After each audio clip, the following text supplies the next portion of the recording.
오늘 이 말씀 가운데서 영적 리더십으로 승부하라, 영적 리더십으로 승부하라 라는 제목으로 하나님의 말씀 나누도록 하겠습니다.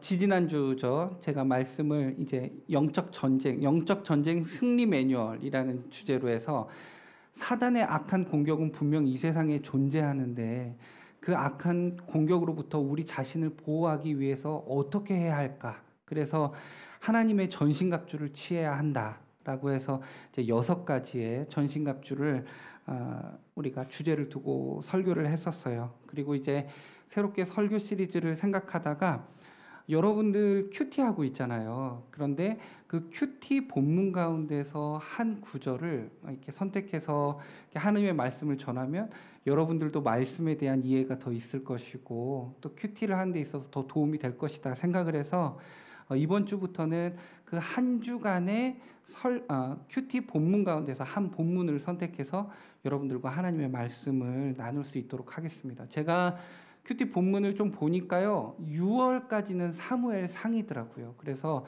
제가 6월까지는 사무엘 상 이 본문 가운데서 여러분들과 함께 은혜를 나누게 될 것 같아요. 제가 오늘 말씀 들어가기 전에 좀 여러분들께 질문을 하나 하고 좀 갔으면 좋겠는데요. 여러분들 한번 생각해 보시고 대답해 보세요. 어려운 질문 아니에요. 여러분들 개인적으로 다 답이 다를 텐데 혹시 여러분들이 존경하는 사람이 있을까요? 네, 있을 거예요. 분명히. 내가 동경하는 사람, 나의 롤모델, 누가 있을지 한번 생각해 보시고 제가 한번 여쭤볼게요. 한번 대답해 주시면 좋을 것 같아요. 그렇죠. 제가 항상 설교하면 이렇게 물어보니까 좀 이렇게 당황이 되실 수도 있는데 만약에 제가 물어봤을 때 그 대답이 너무 하기 싫은데 이렇게 좀 당황이 되시면 제가 이름을 말할 때 조용히 저한테 사인을 주세요. 이렇게. 그러면 제가 빨리 다른 사람으로 이렇게 할게. 알았죠? 우리 한번 좀 생각해 보세요. 내가 가장 동경하는 사람, 내가 너무 좋아하는 사람, 닮고 싶은 사람, 롤모델 다 좋아요. 한 명 좀 떠올려 보는 거예요. 자, 가볼까요? 와세다 한번 가볼까요?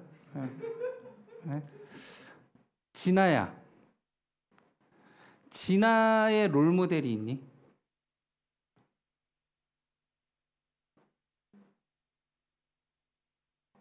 아빠. 우와. 조금 더 설명해 줄 수 있을까? 왜 나의 롤모델이 아빠인지, 어떤 부분에서 내가 아빠를 존경하고 닮고 싶어 하는지? 받은 게 많아요. 바르게 살아요. 오, 그렇군요. 박수 나오고 있어요. 그렇죠. 딸에게 있어서 아버지가 이렇게 바른 모습을 보여준 거는 정말 저도 한 명의 아빠로서 와, 우리 그 아버님이 도전이 되네요. 좋아요. 자, 현호야. 현호는 그래. 나왔어요. 현호야. 현우야 고마워. 오케이 알았어. 자, 그러면 그리고 진짜 오늘 와세다 특집으로 가고 있어요. 지금 와세다 한 명 더 가볼까? 그래요. 네.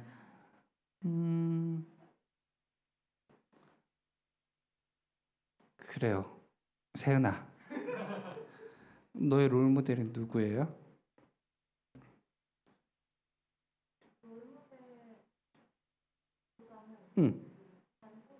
닮고 싶은 사람? 청년부에 언니들. 청년부 언니들 할 때 우리 이제 언니들이 그게 나일 거야 이렇게 이제 네. 오케이. 언니들을 닮고 싶어요? 네. 그래도 이건 뭐 좋은 칭찬이니까 뭐 한 명을 지목해 볼 수 있을까요? 다. 네, 좋습니다. 사회생활을 잘해요. 세연이가 학교에서 잘 배웠어요. 웃으라고 한 말이고요. 저에게도 롤모델이 있었어요. 저는 뭐 어렸을 때는 그냥 제가 생각했었던 건 그냥 멋있어 보이는 사람이었던 것 같은데 제가 신학생일 때 서울의 한 작은 교회를 가게 됐었을 때 제가 제일 처음 마주했었던 그때 당시는 전도사님 지금은 이제 목사님이신데 그때 당시에 이제 청년부의 담당 목회자가 제가 교회 처음 왔다는 이야기를 듣고 교육관에서 이제 제가 신발장 앞에 서 있는데 이렇게 드럼을 치시다가 드럼 혼자 연습하시다가 드럼 스틱을 들고 저를 향해서 뛰어오셨어요. 반갑게 웃으시면서 저한테 말을 건네는데 저는 그냥 한낱 신학생이고 그 목회자의 후배일 뿐인데 그 목회자의 다가옴과 저를 향한 인사에 제가 매료됐어요. 이게 너무 좋은 거예요. 같은 남자가 봐도 멋있었고 그때 그 짧은 시간에 정말 많은 생각들이 교차했어요. 뭐냐면 내가 목회자가 되면 저분을 좀 닮고 싶다. 네. 근데 이제 같이 신앙생활을 하면 할수록 더 멋있더라고요. 네. 설교도 너무 잘하셨고 그분의 라이프 스타일 그리고 목양하는 모습들 찬양 인도하는 것도 말투도 목소리도 이렇게 여러 가지가 다 너무 이렇게 닮고 싶더라고요. 그래서 그분에게 배우고 싶었어요, 실제로. 근데 그거는 못 하겠고 그래서 저만치 떨어져서 그분을 따라하고 그분을 배우는 게 저의 기쁨이었던 때가 있었고 지금도 그때는 제가 청년부 사역을 이렇게 하게 될 거라는 생각은 못 했었는데 그때가 벌써 20년이 다 돼 가니까요. 근데 지금도 문득 목사님이 생각이 날 때가 있어요. 그래서 교회 홈페이지에 들어가서 목사님 설교를 듣고는 해요. 여러분, 우리는 살면서 여러분들이 꼭 닮고 싶은 사람, 내가 저 사람을 롤모델 삼아서 내가 저 사람을 따라하기도 하고 저 사람과 같아지기 위해 노력을 하는 그런 모습들을 가지고 있을 겁니다. 그런데 여러분 그 사람들도 간직하시고요. 오늘 저는 한 명의 사람을 좀 소개하고 싶은데 좀 이 사람이 여러분들과 저의 좀 롤모델이 되었으면 좋겠어요. 그래서 좀 그 한 명을 소개하고 싶고요. 왜 우리가 그 사람을 본받아야 할 부분이 있는지를 좀 오늘 말씀을 통해서 좀 우리가 하나하나 좀 생각해 봤으면 좋겠어요. 여러분들은 청년들이잖아요. 그렇죠? 그리고 이 도쿄에 하나님께서 부르셔서 이 땅에 온 하나님의 사람들이란 말이에요. 그러면 하나님께서는 분명히 여러분에게 요구하시는, 여러분에게 원하시는 분명한 모습이 있다는 걸 우리는 기억할 수 있어야 돼요. 그래서 저는 세상을 향해 나아가는 우리가 닮아도 좋을 사람, 영적인 롤모델을 성경 안에서 한 명을 소개하고자 합니다. 그게 누구냐면 바로 사무엘입니다. 저는 오늘 이 각박하고 영적으로도 무뎌지고 넘어지기를 반복하는 이 위기의 시대 속에서 사무엘을 통해 세상에 서 있는 우리들의 삶이 진정으로 추구해야 할 리더십은 어떤 리더십인가? 어떤 모습으로 우리가 세상 가운데 나아갈 수 있어야 하는가? 우리가 오늘 좀 이 부분을 같이 나눠보기 원합니다. 저는 좀 오늘 이 질문을 던지고 세 가지의 답을 드리고 싶어요. 그렇다면 사무엘에게 배울 수 있는 영적 리더십은 무엇입니까? 사무엘에게 배우는 영적 리더십. 첫 번째는요, 참 우선순위를 정립하였다는 것입니다. 사무엘은요, 참 우선순위를 정립했어요. 여러분들 가운데 이제 오늘 목장 모임 가운데서 여러분 나누겠지만 여러분들 삶의 우선순위가 분명히 있을 겁니다.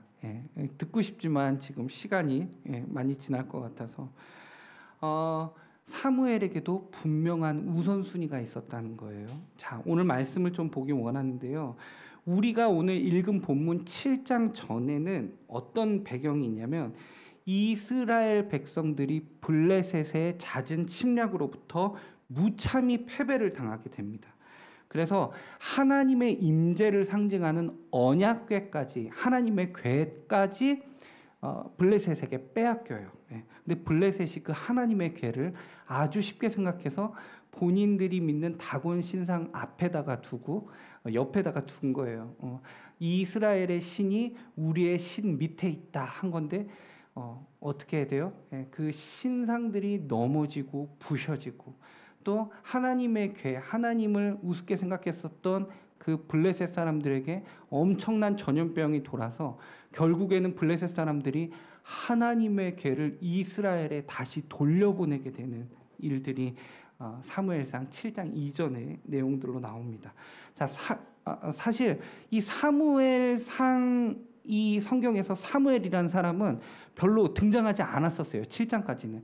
앞에 조금 나와요. 앞에 사무엘의 엄마 한나라는 여자가 아기를 못 가져서 항상 울면서 기도하는 여자였거든요. 예. 그 남편 엘가나라는 남편이 있었고, 엘가나라는 남편에게 2명의 아내가 있었어요. 브닌나와 한나. 근데 한나는 애가 없었어요. 당시 애가 없다는 건 무능한 여자라는 거예요. 예. 애를 못 낳으면 무능해요. 그래서 브닌나라는 여자에게 무시를 당했다고요. 서럽게 하나님 앞에 나아가서 한나가 기도해요. 하나님, 내가 하나님 앞에 간절히 기도하니 제발 하나님 나에게 아들을 허락해달라고. 그 울면서 기도하는데요. 그 엘리 제사장의 축복을 받고 하나님이 그 한나의 기도에 응답하셔서 아들을 주신단 말이에요. 그런데 한나가 하나님께 약속한 게 있었어요. 하나님께서 내게 그 아들을 주시면 하나님께 기쁨으로 바치겠다고. 그래서 실제로 사무엘은 한나가 젖을 뗄 때 정말 하나님께 바쳐요. 그래서 하나님의 집, 그러니까 대제사장 엘리가 있는 곳에 3살에서 4살 때 이 사무엘이 바쳐지는 거예요. 그리고 나서 그가 하나님의 음성을 듣기도 해요. 거기서 사무엘은 끝이에요. 20여 년이 지나요. 그리고 오늘 사무엘이 등장하는 거예요. 사무엘의 특성, 사무엘이 어떤 사람인지 우리는 알 수가 없어요. 그러나 이 시간이 지난 후에 나타난 오늘 사무엘의 모습은 우리가 롤모델 삼기에 충분한 모습으로 변해 있었다. 성장되어 있었다는 것입니다. 자, 오늘 이렇게 수많은 시간이 지나고 하나님의 괴가 블레셋으로부터 다시 돌아오고 20여 년의 시간이 지나요.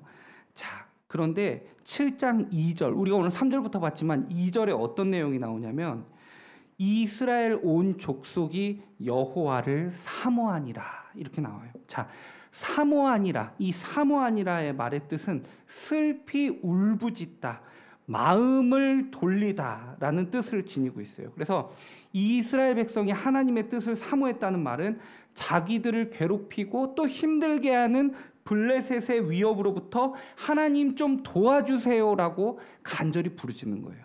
자, 그러니까 오늘 이스라엘 백성들은 하나님 앞에 기도하며 나오고 있다는 것입니다. 자, 기도하며 나올 때 이스라엘의 지도자가 지금 누구예요? 사무엘입니다. 엘리 대제사장은 죽었고요. 그의 아들 홈리와 비나스도 다 죽었어요. 자, 그때 어렸었던 애였던 사무엘이 지금 이스라엘의 지도자로 시간이 지난 후에 서 있는 것입니다.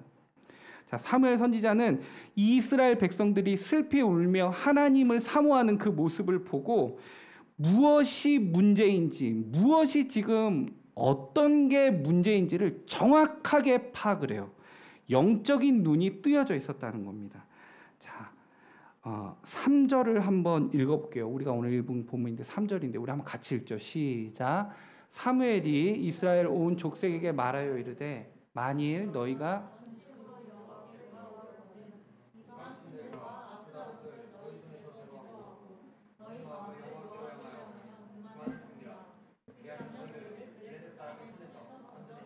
아멘. 여러분, 그 이스라엘 백성들이 지금 여호와를 사모하면서 울면서 도와달라고 나왔는데 이스라엘 백성들에게 있어서의 문제는 밖에 있는 게 아니었어요. 블레셋 백성으로부터의 위협이 무서운 게 아니라 실제적으로 사무엘이 영적인 눈으로 봤었을 때 이스라엘 백성들의 문제는 안에 있었다는 거예요. 그 안에. 이스라엘 백성들, 사람들 그 안에 내면에 문제가 있었다는 것입니다. 우상숭배죠. 우상숭배. 그것이 계속 문제가 일어나는 핵심이라는 것을 사무엘은 보고 있었던 거예요. 그래서 사무엘이 뭐라고 말해요? 만일 너희가 하나님께로 돌아오려거든, 하나님께 너희들이 정말 돌아오려면 이방신들과 아스다롯을 너희 중에서 제거해라. 그러니까 너희 안에 있는 이방신들, 여기서 이방신들은 바알을 비롯한 바알의 여러 신들과 아스다롯 신을 말하는 거예요. 여기서 아스다롯은 아세라 신이랑 똑같은 신인데요. 농경 가운데 있어서 상징적인 신이고요. 풍요, 부요를 일으키는 상징적인 신을 말합니다. 그러니까 당시에 이스라엘 사람들은 가나안 사람들이 섬기던 풍요의 신, 그 풍요를 상징하는 신을 통해서 본인들도 부유하고 싶었던 거예요. 농사를 통해서 농경 문화를 통해서 자신들이 부유하게 잘 살고 싶었기 때문에 그 여러 이방 신들을 이스라엘 백성들은 모시고 섬기고 있었던 것입니다. 그게 문제였다는 거예요. 그래서 너희가 하나님께 돌아오려면 다른 것보다 먼저 너희 안에 있는 우상을 다 제거해라 라고 오늘 사무엘은 말하고 있는 겁니다. 자, 근데요 4절을 잘 봐야 돼요. 4절 제가 읽어볼게요. 이에 이스라엘 자손이 바알들과 아스다롯을 제거하고 여호와만 섬기니라. 자, 여기에 아주 엄청난 중요한 내용이 들어가 있어요. 뭐냐면요, 그 사무엘의 이야기를 듣고 저들이 바알들과 아스다롯 이방신들을 다 제거하고 여호와만 섬겼대요. 이 말을 바꿔 말하면 뭐예요? 하나님도 섬기고요, 바알 신들도 섬기고요, 아스다롯 신도 섬기고요, 그냥 다 여러 신들을 내 안에 다 가지고 있었다는 거예요. 그러니까 내가 그냥 우상 숭배를 하고 어느 신을, 하나님이 아닌 다른 신을 믿는 게 아니라 하나님도 믿고, 또 아쉬울 때는 저 신도 믿고, 내가 부유하게 해주는 거는 저 신이 잘한다고 하니까 저 신도 믿고, 그러니까 여러 가지 신들을 다 모시고 살았던 이스라엘 백성들의 죄악들이 있었다는 것입니다. 자, 이 말은 하나님 앞에 엄청 큰 죄악이라고 할 수 있습니다. 하나밖에 없는 창조주, 유일한 하나님 앞에서 그들은 하나님을 그 아무것도 해줄 수 없는 우상들과 동일한 격으로 판단하고 그것들 중에 골라서 재보면서 어쩔 때는 하나님을 우상보다 못한 하나님으로 뒤로 차선 순위로 두었다는 것입니다. 고작 피조물인 우리가 완전한 창조주 하나님을 경외하고 우러러보지는 못할 망정 우리가 계산하고 재면서 하나님을 차선순위나 아니면 저 밑으로 빼놓고 내게 필요한 나의 우상을 찾아 나갔었던 모습들이 이스라엘의 아주 큰 죄악이었다는 것입니다. 그렇기 때문에 그들은 하나님의 은혜와 하나님의 능력을 체험할 수 없었다는 거죠. 자, 신명기 4장 39절에서 모세는 이렇게 얘기해요. 그런즉 너는 오늘 위로 하늘에나 아래로 땅에 오직 여호와는 하나님이시요 다른 신이 없는 줄을 알아 명심하라. 자, 그리고 신명기 6장 4절이요. 이스라엘아 들으라, 우리 하나님 여호와는 오직 유일한 여호와시니. 하나님은요 오직 유일한 한 분이라는 겁니다. 세상의 모든 다른 신과 달라요. 다른 것들과 같이 손잡고 갈 수 있는 신이 아니세요. 하나님은 유일한 한 분이세요. 하나밖에 없는 유일한 한 분이시라는 거예요. 근데 이스라엘 백성들은 그 사실을 그렇게 받아들이지 않고 인정하지 않았다는 것입니다. 여러분, 내가 다른 우상, 눈에 보이는 다른 우상들은 섬기지 않는다고 해서 여러분들은 안도하고 안전하게 있다고 생각하시면 안 돼요. 우리들도 하나님 외에 다른 우상을 섬길 수 있는 위험한 상황 가운데 있을지 몰라요. 자, 우리들이 우상을 어떻게 기준 삼느냐가 중요하다는 것입니다. 자, 어떻게 그것이 가능한가? 우리가 하나님을 믿는다고 하면서도, 기도한다고 하면서도 결정적인 그 무엇을 할 때에는 하나님께 기도하지 않고 이거는 내가 해야 될 일이다, 내가 잘해야 된다, 내 경험이 우선이다 해서 나를 지극히 의존하는 내 모습이 보인다면, 하나님께 기도하는 시간이 지금은 중요한 게 아니라 내가 해봐야 된다고 생각을 한다면 그때 우상은 나 자신이 되는 거예요. 그러면 나는 하나님 외에 나라는 우상도 섬기는 게 되는 거예요. 그러니까 이스라엘 백성들과 똑같은 거죠. 똑같은 죄악을 범하는 것입니다. 여러분, 그러면 나 자신이라는 우상만 있는 건가? 아니요. 우리 청년들, 우리들, 오늘날의 우리들의 모습을 보자고요. 우리들이 정말 잘 섬기고 있는 우리들의 우상이 뭐가 있나 보자고요. 힘이요. 이 세상은 힘이 있어야 돼요. 파워가 있어야죠. 이 파워는 또 이제 여러 가지로 우리가 생각할 수 있겠지만 일단 파워. 자, 그리고 어떤 이들은 돈이요. 돈이 능사다. 돈이면 다 할 수 있다. 돈만큼 강력하고 돈만큼 사람들 위에 군림할 수 있는 게 없다. 여러분, 돈을 우상을 삼는 건 세상 사람들뿐만 아니라 기독교인들도 넘어질 수 있는 아주 큰 신이 될 수 있다는 것입니다. 어떤 이들은 지식이에요. 자신의 지식을 믿고 가는 거예요. 내 머리, 내 확신은 내 머리에 대한 내 확신은 너무 강해서 하나님보다 내가 더 의지할 수 있는 우상이 될 수 있다는 것입니다. 어떤 이들은 권력이에요. 권력이 짱이다.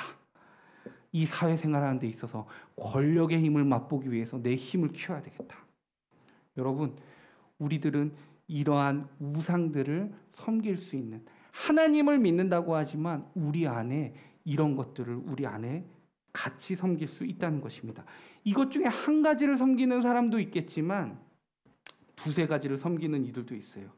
자, 근데 이제 우리는 알아야 한다는 거죠. 우리가 믿고 의지할 대상은 오직 하나님 한 분뿐이라는 사실입니다. 아멘이시죠? 아멘. 여호와 하나님만을 경배하고 그분만을 섬기며 그분만이 우리가 의지할 수 있는 참 대상이다라는 믿음이 우리 안에 자리 잡고 있어야 한다는 것입니다. 하나님이 아닌 다른 것으로 이 세상을 살아가는 방법을 터득하면서 하나님을 필요에 따라 이용하는 신앙은 절대 하나님이 기뻐하시지 않고 그 사람을 그대로 내버려 두지 않으십니다. 사무엘은 진정 이스라엘의 회복 조건이 무엇인지 우선순위를 제대로 잡아야 한다는 것을 알고 있었던 것입니다. 영적 리더십을 가진 자, 영적 리더십의 대가는 하나님을 우선순위로 둘 수 있는 사람이어야 한다는 것입니다. 하나님은 다른 것과 함께 갈 수 있는 분이 안 되세요. 제가 예전에 TV를 보다가 실제로 제가 그 프로그램을 보고요 격분한 적이 있어요. 그 한국에서 종편 채널인데 이 연출가가 어떤 의도인지는 제가 알겠어요. 어떤 프로그램이었냐면 목사님, 스님, 신부님이 같이 나와요. 같이 나오고 이제 진행자가 유명한 이제 MC예요. 그래 이야기하면서 어떤 주제를 가지고 자, 이 부분에 대해서 우리 스님은 어떻게 생각하세요? 그러니까 이거는 뭐 이렇게 생각합니다. 뭐 얘기하고 뭐 우리 목사님은 어떻게 생각할게요? 우리 하나님께서는 하면서 뭐 얘기하고요. 스님은 어떻게 생각하세요? 뭐 하면서 뭐 우리 뭐 성모 마리아 뭐 나오고 우리 뭐 예수님 나오고 막 얘기한단 말이에요. 그렇게 하면서 막 나누면서 서로의 의견을 들어주면서 막 리액션도 하고요. 막 웃으면서 박수 치고요.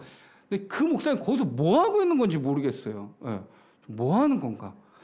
그러니까 무슨 의도인지는 알겠어요. 모든 종교를 존중하자는 건데 기독교는 그렇지 않아요. 그래서 기독교를 오해할 때 배타적인 종교다. 너희 너무 이기적이다. 너희 안에만 구원이 있다고 하냐. 서로 존중해주면 되는 거 아니야? 그런데 성경은 절대 그렇게 얘기하지 않아요. 성경은 다른 것과 하나님은요 그렇게 다른 우상 같은 것과 같이 견줄 수 있는 분이 아니세요.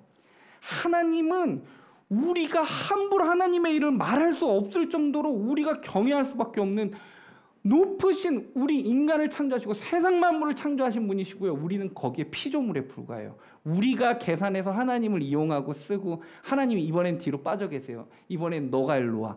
아니라는 거예요. 하나님은 우리의 우선순위가 아니라 절대 순위가 될 수 있어야 한다는 것입니다. 이게 우리가 영적 리더십을 가질 때 있어서 가장 갖춰야 할 첫 번째 우선순위라는 거예요. 제가 이게 돌아다니는 시인데 재밌는 시를 하나 가져왔어요. 이런 내용이더라고요. 한번 들어보세요. 하나님은 3등입니다. 하나님은 항상 내게 있어서 3등입니다. 내게 하나님은 3등입니다. 1등은 하고 싶은 일, 2등은 해야 하는 일, 3등은 하나님을 만나는 일. 하고 싶은 일 다 하고 해야 하는 일도 다 마치고 그 후에 여유가 있으면 하나님을 만납니다. 하나님은 늘 내게 있어 3등입니다. 내 힘으로 한번 해보고 그래도 안 되면 가까이 있는 사람들에게 도와달라고 하고 그마저도 안 될 때는 하나님을 부릅니다. 하나님은 내게 있어 늘 3등입니다. 거리에서도 3등입니다. 내게 가장 가까이 있는 것은 나 자신. 그 다음은 내 마음을 알아주는 사람. 그 다음에야 저 멀리 하늘에 계신 하나님이십니다. 하나님은 내게 있어 늘 3등입니다. 그런데 말입니다. 하나님께 나는 항상 1등입니다. 무슨 일이 있어도 내가 부르기만 하면 하나님은 가장 우선적으로 나를 도와주십니다. 내가 괴로워할 때는 만사를 제쳐주고 달려오십니다. 아무도 내 곁에 없다는 생각이 들 때면 홀로 내 곁에 오셔서 나를 위로해 주십니다. 나는 하나님께 언제나 1등입니다. 나도 이제 하나님을 1등으로 생각했으면 좋겠습니다. 라는 이렇게 좀 시가 있더라고요. 여러분 근데 어때요? 여러분들은 하나님이 우선순위 되십니까? 여러분들은 하나님 1등이세요? 근데 우리가 이것부터 시작해야 돼요. 영적 리더십을 세상 가운데 발휘하는 사람은 이 부분에서 우선순위가 정립되지 않으면 절대 쓰임받을 수 없다는 것입니다. 자, 한 걸음 더 나아가 사무엘에게서 배울 수 있는 영적 리더십은 무엇입니까? 예배를 포기하지 않았다는 것입니다. 사무엘은 절대 예배를 포기하지 않는 자였어요. 자, 영적인 리더십의 대가 사무엘이 이스라엘 백성의 여러 신을 섬기는 문제를 보고 내놓은 해결책이 있습니다. 자, 그게 뭐냐면 하나님 앞에 무릎 꿇고 회개하고 기도하자.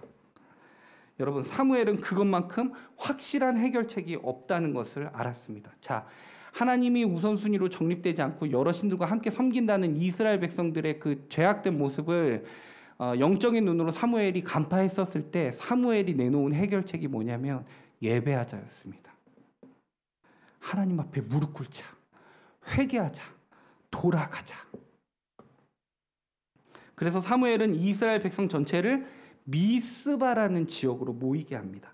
이 이스라엘 백성 전역에 사람들이 모이기 시작해요. 왜요? 기도하러요. 하나님 앞에 나오는 것입니다. 여러분, 그 광경을 생각해 보세요. 하나님께 기도하겠다고 사람들이 몰려오는 것입니다. 자, 6절 한번 제가 읽어볼게요. 그들이 미스바에 모여 물을 길어 여호와 앞에 붓고 그날 종일 금식하고 거기에서 이르되 우리가 여호와께 범죄하였나이다 하니라. 사무엘이 미스바에서 이스라엘 자손을 다스리니라. 그동안 우상과 하나님을 함께 섬겼었던 저들이, 자기 욕심대로만 살아냈던 저들이 하나님을 제대로 섬기지 않았던 죄악들, 그 죄악들을 하나님 앞에 내려놓기 시작해요. 그리고 하나님 앞에 잘못했다고 용서를 구하며 눈물로 기도하기 시작한다는 것입니다. 자, 그런데 여기 6절에 보면 이런 게 나와요. 그들이 미스바에 모여 물을 길어 여호와 앞에 부었대요.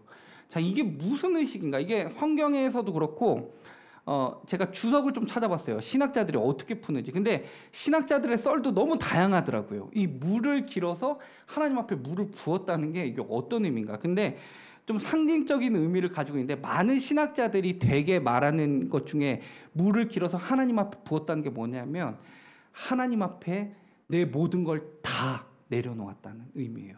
돌이킬 수 없게끔 다 드렸다. 완전히 드린다는 의미가 있더라고요. 네. 여러분 보세요. 물 있잖아요. 다른 것들은 떨어뜨려도 주워서 다시 챙길 수 있는데 물은 쏟아지면 주워 담을 수 없잖아요. 네. 물은 쏟아지면 끝인 거예요. 네. 그러니까 물을 하나님께 쏟았다는 거, 부었다는 건 뭐냐면 내가 완전히 하나님께 돌아가겠다라는 강력한 의지가 있다는 것입니다. 그래서 자신이 길러온 물을 여호와 앞에 붓는 의식을 통해 하나님, 내가 주님 앞에 결단합니다 라고 나아가고 있는 것입니다. 더 이상 주님과 다른 것으로 내가 돌이키지 않겠습니다 라는 강력한 의지가 담긴 고백과 회개라는 것입니다. 여러분, 그런데 이렇게 하나님께 내 죄악을 회개하고 하나님께 예배하고 기도하면 하나님이 그래, 잘 너희들의 그 예배를 내가 받았다고 딱 좋게 다 해결되면 좋잖아요. 근데 여러분, 제가 영적 매뉴얼 전신갑주 시리즈 할 때 여러분께 말씀드렸죠. 우리가 하나님께 가까이 가려고 할 때 사단은 난리가 난다는 거. 자, 이 은혜로운 시간, 미스바에 모이기 시작하면서 회개하며 나아갔던 그 눈물의 시간 가운데 드디어 영적인 공격이 시작돼요. 자, 블레셋 사람들이 공격하기 시작하는 겁니다. 블레셋 사람들이 생각한 거예요. 오라, 저거 봐라. 예배하러 모였고 저들이 전쟁에 대한 준비가 안 되어 있다. 블레셋 사람들에게는 아주 찬스예요. 이스라엘 백성들의 그 하나님에게 온통 혼났었던 그 블레셋이 역습을 통해서 자신들이 다시 쇄신할 수 있는 기회라고요. 저들이 기습 공격을 하기 시작해요. 그때 다시 이스라엘은 위기로 빠질 수 있는 이 영적인 공격 가운데 회개하며 기도했던 사람들이 어떤 고백을 하는지 보세요. 자, 7절이에요. 이스라엘 자손이 미스바에 모였다함을 블레셋 사람들이 듣고 그들의 방백들이 이스라엘을 치러 올라온지라.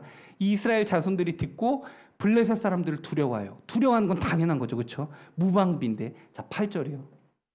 이스라엘 자손이 사무엘에게 이르되 당신은 우리를 위하여 우리 하나님 여호와께 쉬지 말고 부르짖어 우리를 블레셋 사람들의 손에서 구원하시게 하소서 하니. 자, 당신은 우리를 위해 기도해 달라는 거예요.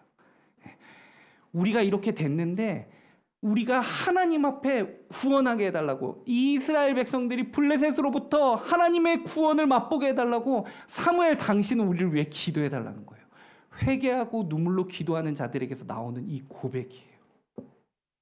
여러분, 그러니까 사무엘이 어떤 반응을 하냐. 자, 9절이요. 우리 계속해서 보여주세요. 9절.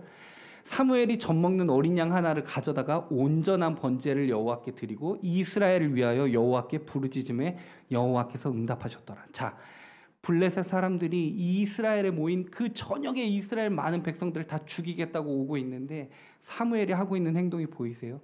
젖먹는 어린 양 하나를 가져다가 그것을 하나님 앞에 번제로 드린 거예요. 각을 뜨고 태워서 하나님 앞에 올려드리는 제사를 드리는 거예요. 지금으로 바꿔 말하면 예배를 드리고 있는 거예요. 전쟁 나고 다 죽는 상황 가운데서 사무엘은 지금 하나님 앞에 예배를 드리고 있어요.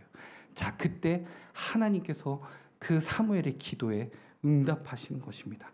번개와 같은 우레소리를 들려주니까 블레셋 사람들이 갑자기 어지러워하고 정신을 못 차려요. 그때 상황이 역전되는 거예요.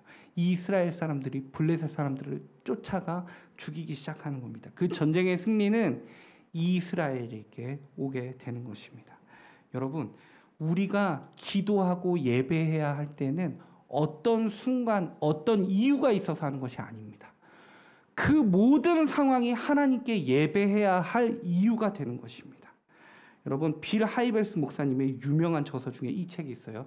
너무 바빠서 기도합니다. 너무 바빠서 기도합니다. 우리는 예배와 기도가 어떤 이유가 있어서 주님 앞에 기도하는 것이 아니라는 것을 이 책은 이야기해 주고 있습니다. 하나님이 찬양과 예배 받으시기에 합당한 분이시기 때문에 우리는 그저 언제든 어느 상황이든 예배할 수 있는 것입니다. 너무 바쁠 때도 기도해야 하는 거고요. 바쁘지 않고 여유가 있을 때도 주님 앞에 감사함으로 기도할 수 있는 거고요. 무슨 특별한 일이 없을 때에는 평안함을 주신 하나님 앞에 감사로 나아갈 수 있어야 하는 것입니다. 주님은 우리가 필요할 때 찾는 우상과 같은 신이 아니라는 거예요. 우리는 이미 하나님을 찬양하고 예배하기 위해 지어진 존재라는 것입니다. 그렇기 때문에 우리는 예배하기에 힘쓰고 예배는 어느 순간에도 포기할 수 없는 나의 우선순위가 되어야 한다는 것입니다. 여러분, 하나님께 감사의 기도를 드리고 하나님께 간절히 구하는 기도를 드리고 하나님께 친구를 위해 기도할 수 있는 사람이 되고 하나님께 나의 건강을 위해, 하나님께 나의 신앙을 위해, 하나님께 어떠한 이유든 기도로 예배를 포기하지 않고 부단히 무릎으로 나아가 영적인 승리를 거두는 우리 동경지구 중교회 청년들이 되시기를 주님의 이름으로 소망합니다. 아멘. 네, 마지막 세 번째요. 사무엘에게 배울 수 있는 영적 리더십은 무엇입니까? 세 번째는요, 세상을 압도하는 영적 카리스마입니다. 세상을 압도하는 영적 카리스마예요. 자, 제가 여기서 포인트는 카리스마 같이 들리지만 영적이 중요해요. 영적 카리스마. 이 세상을 압도하는 영적 카리스마는 남녀 불문하고 모두가 가지고 있어야 할 카리스마입니다. 자, 13절 한번 볼게요. 13절. 이에 블레셋 사람들이 굴복하여 다시는 이스라엘 지역 안에 들어오지 못하였으며 여호와의 손이 사무엘이 사는 날 동안에 블레셋 사람을 막으시매. 자, 블레셋 사람들이 더 이상은 이스라엘 지역 안에 들어오지 못했대요. 여호와의 손이 사무엘이 사는 날 동안에는, 그러니까 사무엘이 있는 동안에는 블레셋이 이스라엘에 쳐들어갈 생각을 못하게 됐다는 거예요. 바꿔 말하면 엄청난 리더십을 발휘하고 있는 겁니다. 사무엘이라는 사람이요. 근데 사무엘이라는 사람을 여러분, 아까도 제가 얘기했잖아요. 사무엘의 특별한 그 어떤 것은 성경에 어디에도 나타나지 않는다고. 사무엘은 그냥 어렸을 때부터 기도에 성실했던 사람이었던 거예요. 영적인 기본기가 탄탄했다는 거예요. 그저 기도와 예배를 포기하지 않는 사람이었다는 것입니다. 그것이 사무엘의 유일한 파워예요. 그런데 그 파워는 엄청난 강국 블레셋도 그가 살아있는 동안에는 이스라엘을 넘어갈 엄두를 못 냈던 엄청난 파워를 가지게 됐다는 것입니다. 자, 블레셋 사람들이 감히 이스라엘을 넘볼 염두를 내지 못한 것은 물론 블레셋을 향한 카리스마가 결정적으로 그가 기도하고 있을 때 그 우레소리, 그 천둥 치는 소리에 무서워서 그들이 다시는 사무엘이 살아있을 때 이스라엘을 넘어가지 못한 이유도 있긴 하지만 더 근원적으로 가면 이것은 그의 경건에서 나온 거예요. 그 사무엘의 경건함, 하나님을 바라보는 마음, 하나님을 향한 신앙, 그것이 결국은 이스라엘의 파워가 되는 것입니다. 세상이 우습게 보지 못하는 파워가 되는 거예요. 여러분, 하나님의 뜻에 따라 정직하게 살려고 노력하고 바르게 살기 위해 노력했었던 그 카리스마가 사무엘의 전부였습니다. 그러나 그 카리스마는 세상의 어떠한 강국도 넘볼 수 없는 파워가 되는 것입니다. 그렇게 습관화된 그의 신앙이 세상이 넘볼 수 없는 강력한 파워가 되는 것입니다. 하나님께서 사무엘에게 기도에 응답하셔서 큰 우레를 바라시고 블레셋을 이기게 한 것도 사실은 사무엘이 평소에 늘 기도하던 영적인 파워가 하나님에게 응답을 오게 한 이유가 되는 것입니다. 결국 우리는 이러한 사실을 통해 알 수 있는 게 있어요. 뭐냐면 우리가 세상 가운데 어떠한 카리스마로 하나님의 사람답게 보여질 수 있는 것인가? 우리는 착각을 할 때가 있어요. 뭐냐면 세상 사람들에게 있어서 우리가 예수 그리스도를 믿으니까 세상 가운데서도 다른 사람들보다 더 열심히 해서 믿는 사람들은 이렇게 너희들보다 뛰어나고 높단다, 이거를 보여주면서 그런 영향력을 통해 주님을 믿게 해야 된다고 생각하는 엄청 무거운 짐을 지고 가야 하는 크리스천의 사명을 가지고 살아가려고 해요. 근데 세상 사람들이 우리 크리스천에게 그렇게 실망하고 하나님께로 돌아오지 못하게 한 이유는 그런 모습이 아니에요. 크리스천이라고 하는데 하나님의 사람답게 살아가지 못하고 우리와 별반 다를 바가 없는 모습에 실망하는 거거든요. 너희는 왜 우리보다 높지 않아? 왜 너희들은 우리보다 공부를 더 잘하지 못해? 너희들은 왜 우리보다 더 좋은 직장이 아니야? 라고 해서 교회에 오지 않는 게 아니에요. 너희는 왜 교회를 다닌다고 하는데 그 하나님을 믿는다고 하면서 우리와 다른 모습이 없어? 그게 문제인 거죠. 그러니까 크리스천의 영적인 파워는 세상 가운데 아름다운 영향을 끼치고 너희들은 다른 사람들보다 더 높은 고지를 향해 가야 해. 그 고지론이 아니에요. 뭐냐면 그 하나님과의 관계에 있어서 내가 하나님으로부터 충분히 행복한가? 아니 쟤는 어떻게 우리와 똑같은 상황 가운데 처해 있는데 쟤는 왜 이렇게 표정이 밝은 거야? 아 쟤는 주말에 우리는 쉬고 놀고 힐링을 하는데 쟤는 주중에 제대로 쉬지도 않고 맨날 저 모임에 가는 것 같은데 왜 한 주를 살아가는데 우리보다 훨씬 더 평안해 보이고 힘이 나는 거지? 나도 제가 믿는 신이 좀 궁금해지는데? 라고 보여줄 수 있는 거예요. 우리의 파워는 세상에서의 똑같은 영적인 파워가 아니라 내가 하나님을 바라보는 그 신앙의 그 깊이가, 그 경건이 결국은 세상이 넘볼 수 없는 영적인 파워를 가지게 된다는 것입니다. 여러분, 돈이나 권력으로 우리가 승부가 되었기 때문에 그들이 하나님께로 오고 싶어 하는 게 아니에요. 그거는 세상 사람들이 더 잘해요. 우리보다 더 잘할 수 있어요. 더 잘해야죠. 그 사람들은 주말에도 하나님께 기도하는 시간에 돈을 벌기 위해 또 무엇을 위해서 더 열심히 나가는데요. 그러나 그것이 영원한 행복으로 이끌 수는 없다는 것입니다. 우리는 성경에서도 그것들을 발견할 수 있어요. 초대교회 성도들이요. 세상에 있는 사람들이 초대교회 성도들을 경외했고요. 무섭게 생각했고요. 그들을 부러워했었어요. 그들은 자신들이 가진 것을 가지고 없는 사람들에게 자신의 가족에게 대하는 것처럼 팔아서 안아주고 채워줬단 말이에요.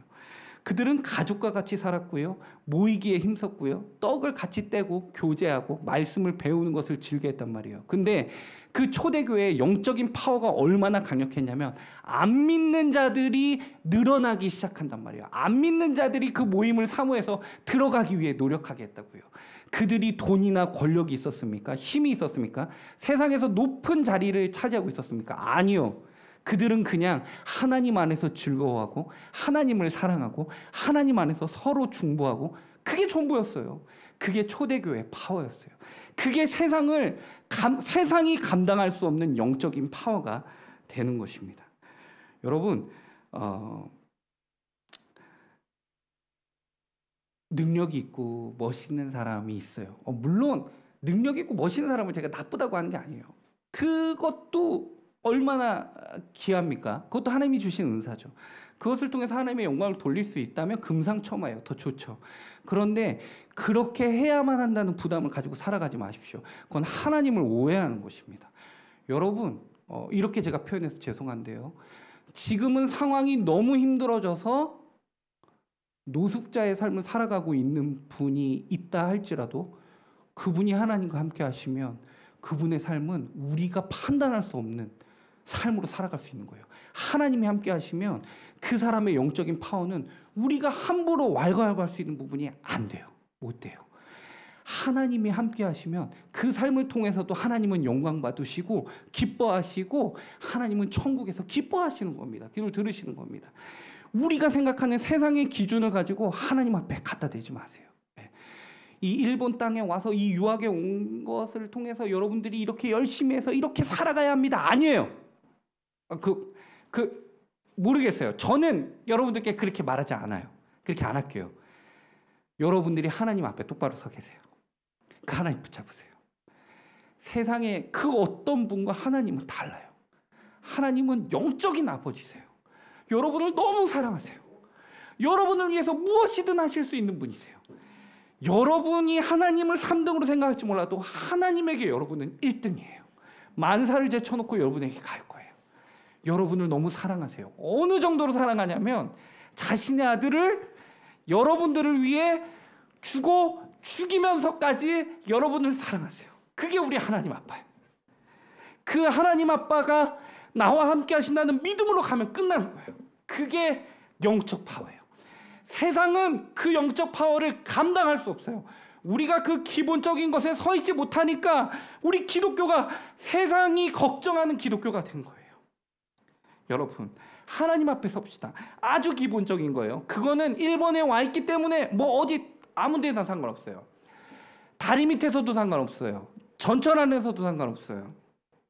재수하고 삼수해도 상관없어요. 취업에서 나날이 떨어져도 상관없어요. 나와 하나님과의 관계에 있어서 내가 주님 앞에 나갈 수 있다면 그 영적인 파워는 세상이 감당할 수 없어요. 그게 영적 카리스마예요. 여러분, 우리가 이제 그렇게 서는 주님의 자녀가 되기를 원해요. 자, 오늘 3가지. 오늘 좀 제가 길었어요. 그런데 우리가 좀 그걸 기억했으면 좋겠어요. 사무엘을 통해서 우리가 영적 리더십을 키우는 겁니다. 이왕이면 사무엘을 영적 롤모델 삼으세요. 그래서 우리가 나가는 겁니다. 우리의 우선순위를 제대로 정립하세요. 하나님이 아니면 안 된다는 믿음의 고백이 있어야 됩니다. 그리고 여러분, 절대 예배를 포기하지 마세요. 어떻기 때문에 지금은 이렇기 때문에가 아니라 그렇기 때문에 예배를 드려야 한다의 신앙으로 나아가십시오. 그리고 세상 가운데 영적인 카리스마를 발휘하십시오. 자, 말씀드렸어요. 세상의 영적인 카리스마는 세상의 기준에서 그 무거운 게 아니라고. 하나님을 붙잡는 경건한 신앙으로 나아가기 위한 하나님을 향한 나의 몸부림 하나면 세상은 그 영적인 카리스마를 어떻게 할 수 없어요. 우리 동경지구촌교회가 사무엘과 같은 영적 리더십의 대가가 되기를 주님의 이름으로 간절히 소망합니다. 아멘. 기도하겠습니다.